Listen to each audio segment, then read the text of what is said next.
Victoire FM.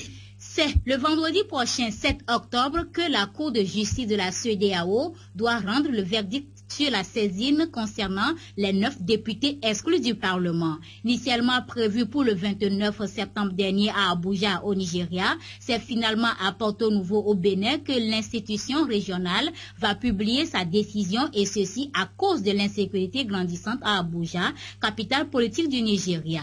Est-ce que à l'ANC, il y a un espoir que ces 9 députés arbitrairement exclus seront réhabilités? La question a été posée à M. Éric Dupuis, chargé de communication de l'ANC. Voici sa réponse.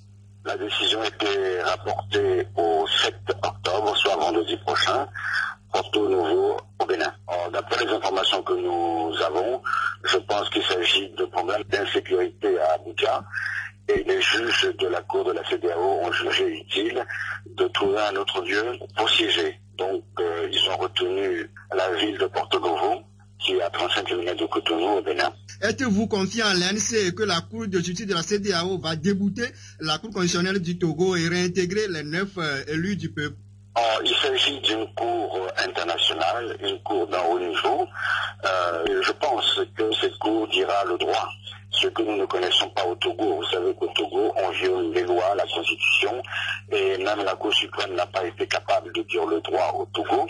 Mais la cour de l'Abuja, je suis persuadé, dira le droit, puisque vous savez que plusieurs pays de la CEDEAO ont la même constitution que nous, à peu près la même constitution, c'est-à-dire tirée de la constitution française, où le mandat impératif est nul.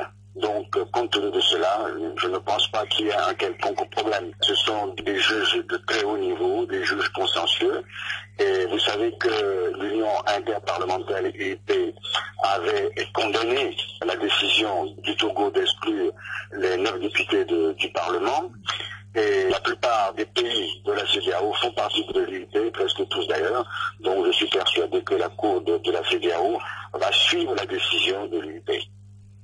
Rappelons que ces 9 députés avaient été élus sur des listes de l'UFC avant de rejoindre l'Alliance nationale pour le changement créée suite aux crises internes à l'UFC. À noter également que la Cour constitutionnelle du Togo avait validé l'exclusion de ces élus, arguant suite à la décision de l'UIP en avril dernier de rétablir ces députés, car dans leur droit qu'aucune juridiction ne peut remettre en cause un arrêt de l'instance suprême du Togo.